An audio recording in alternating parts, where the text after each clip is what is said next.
નમસ્કાર વાલા વિદ્યાર્થી મિત્રો, આ ચેનલમાં આપ સર્વોનું હાર્દિક સ્વાગત છે। આજે આપણે અહીંયા ધોરણ 7 વિષય હિન્દી પ્રથમ સત્ર ડૉક્ટર વિક્રમ સારાભાઈના સ્વાધ્યાયનું સંપૂર્ણ સોલ્યુશન જોઈશું। प्रश्न नंबर 1, निम्नलिखित प्रश्नों की मौखिक चर्चा कीजिए। क्वेश्चन नंबर 1, विक्रम साराभाई ने खुद अपने नाम चिट्ठियों क्यों लिखी होगी? उत्तर, शिक्षक छात्रों से। तुम कैसे कह सकते हो कि व्यक्ति में बड़ा बनने की इच्छा बचपन से होती है?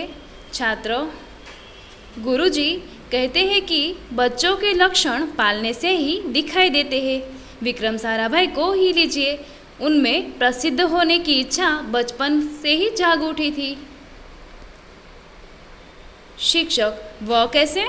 छात्रों, 5-6 वर्ष की उसमें उन्होंने देखा था कि उनके पिता के नाम रोज़ बहुत सारे पत्र आते थे। उन्होंने सोचा कितना अच्छा होगा अगर मेरे नाम का भी अनेक पत्र आए। शिक्षक, परंतु उनके नाम पत्र आते कैसे? छात्र, यही तो बात थी। बालक विक्रम तो पता था कि उनके नाम पत्र आने वाला ही नहीं है। तब उन्होंने खुद ही पिताजी के नाम आई कई लिफाफों पर अपना नाम लिखा और वे लिफाफे डाकघर में डाल दे। इस तरह उनके नाम पर भी अनेक चिट्ठियाँ आने लगी। शिक्षक, सचमुच यह घटना भविष्य में उनके महान व्यक्ति बनने की सूचक थी। सेकंड, विक्रम साराभाई साइकिल पर विभिन्न कलाबाजियाँ करते थे। इस तरह आपको क्या करना पसंद है? उत्तर, मुझे छोटी छोटी कविताएं बनाकर उन्हें गाना पसंद है।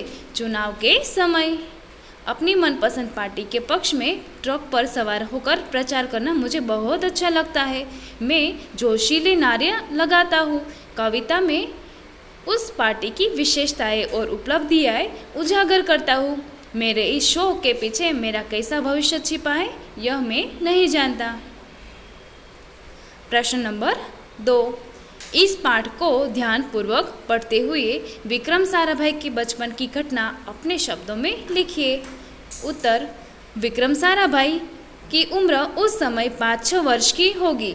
उनका परिवार घूमने फिरने शिमला गया था। विक्रम ने पिता अंबालाल एक बड़े उद्योगपति थे, इसलिए उनके नाम प्रतिदिन ढेरों पत्र आते थे। बालक विक्रम के मन में इच्छा हुई कि उसके नाम का भी कोई रोज़ बहुत सारे पत्र आए। उसने बहुत से लिफाफों पर अपना नाम तथा पता लिखा और उन्हें पोस्ट ऑफिस में डाल आया।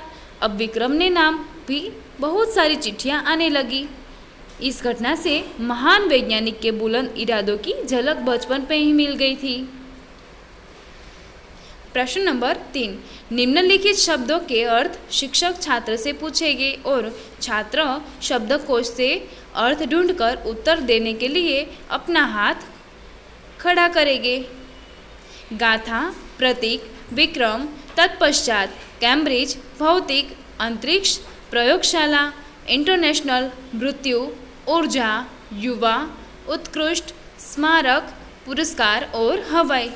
उत्तर, गाथा के साथ आएगा कथा, प्रतीक चिन्ह, विक्रम वीरता, भौतिक सांसारिक, ऊर्जा शक्ति, मृत्यु स्मरण, इंटरनेशनल अंतर्राष्ट्रीय, पुरस्कार इनाम, तत्पश्चात उसके बाद, अंतरिक्ष आकाश, युवा युवक, उत्कृष्ट श्रेष्ठ, स्मारक स्मृति चिन्ह। कैम्ब्रिज इंग्लैंड का एक विश्वविद्यालय।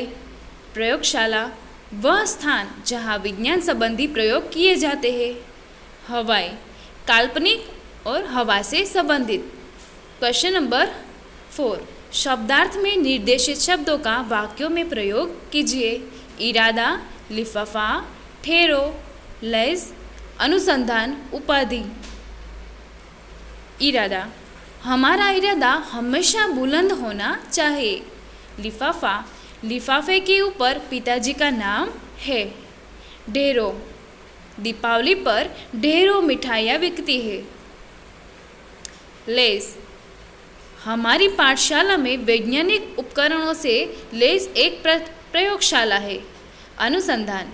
वैज्ञानिक अनुसंधान में लगे रहते हैं। उपाधि। मैं भारत रत्न की उपाधि पाना चाहता हूँ। प्रश्न नंबर 5। दूरदर्शन देखना लाभदायी है या हानिकारक? क्यों? कारण सहित तर्क दीजिए। उत्तर।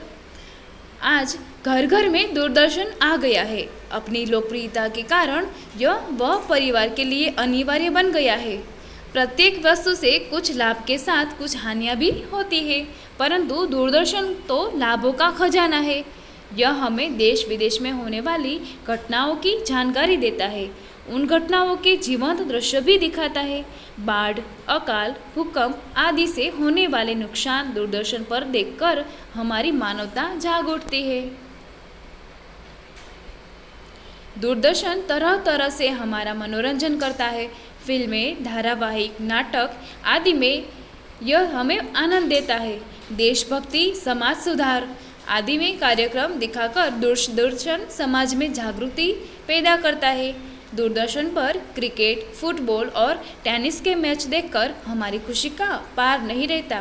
टीवी में कौन बनेगा करोड़पति जैसे कार्यक्रमों ने सबका दिल जीत लिया है, परंतु टीवी देखने से बच्चों की पढ़ाई में बाधा पड़ती है। खेलकूद को छोड़कर बच्चे टीवी से चिपके रहने के कारण उनके स्वास्थ्य पर बुरा असर पड़ता है। जो चश्मा पहले बुढ़ापे में आते थे, वह अधिक टीवी देखने से बचपन में ही आ जाते हैं। टीवी के कारण हमारा आपसी मेल जोल कम हो गया है और हमारे हरे भरे रिश्ते सूखने लगे हैं। क्रिकेट मैच जैसे कार्यक्रमों में हमारा कितना समय बर्बाद हो जाता है, इसका कोई हिसाब नहीं। वास्तव में हमें टीवी का उपयोग सीमित करना चाहिए। अब हम स्वाध्याय का सॉल्यूशन देखेंगे। प्रश्न नंबर 1। कोष्टक में दिए शब्दों को उदाहरण के अनुसार बल्ले पर इस तरह रखो कि जिससे अर्थपूर्ण वाक्य बने। कलाबाजिया, बालक, है, लोक विज्ञान, होकर, यशस्वी, अनुसंधान, करते, किया, वो, दिया, योगदान, में, गठन, बड़ा, के, पर, विकास, अहमदाबाद, भारतीय, की, केंद्र, का। उदाहरण। भारतीय अनुसंधान केंद्र का गठन किया। उत्तर। विक्रम साइकिल पर कलाबाजियाँ करते थे। यह बालक बड़ा होकर यशस्वी बनेगा। उनके प्रयासों से अहमदाबाद में लोक विज्ञान केंद्र की स्थापना से लेस। डॉक्टर विक्रम ने भारत के विकास में उत्कृष्ट योगदान दिया। प्रश्न नंबर 2। निम्नलिखित एकवचन शब्दों का बहुवचन बनाकर वाक्यों में प्रयोग कीजिए। लड़का, हिसाब, नदी, नारी और माली। उत्तर। वाक्य प्रयोग। लड़का, लड़के, लड़के मैदान में खेल रहे थे। किताब, किताबें, मैंने 2 किताबें खरीदी। नदी, नदियाँ, नदियाँ हमें पानी देती है। नारी, नारियाँ, नारियाँ मधुर गीत गा रही है। माली पौधों से फूल तोड़ रहे हैं। प्रश्न नंबर 3। निम्नलिखित परिच्छेद का मातृभाषा में अनुवाद कीजिए। यह केवल उच्च कोटि के वैज्ञानिक ही नहीं थे, बल्कि व्यस्तताओं के बावजूद कला, शिक्षा व समाज के लिए पर्याप्त समय निकाल लेते थे। उनके ही प्रयासों के अहमदाबाद में लोक विज्ञान केंद्र एवं नेहरू विकास संस्थान की स्थापना हुई। यहाँ के जन सामान्य की विज्ञान के प्रति रुचि जागृत करने के लिए कार्य करते रहे। उत्तर। તેઓ ફક્ત ઉચ્ચ કોટીના વૈજ્ઞાનિક જ ન હતા, પરંતુ કામમાં વ્યસ્ત રહેવા છતાં કલા, શિક્ષણ તથા સમાજ માટે પૂરતો સમય કાઢી લેતા હતા. તેમના જ પ્રયત્નોના લીધે અમદાવાદમાં લોક વિજ્ઞાન કેન્દ્ર અને નહેરુ વિકાસ સંસ્થાની સ્થાપના થઈ. અહીં તેઓ સામાન્ય માણસને વિજ્ઞાન પ્રત્યે રુચિ જાગૃત કરી તે માટે કાર્ય કરતા રહ્યા.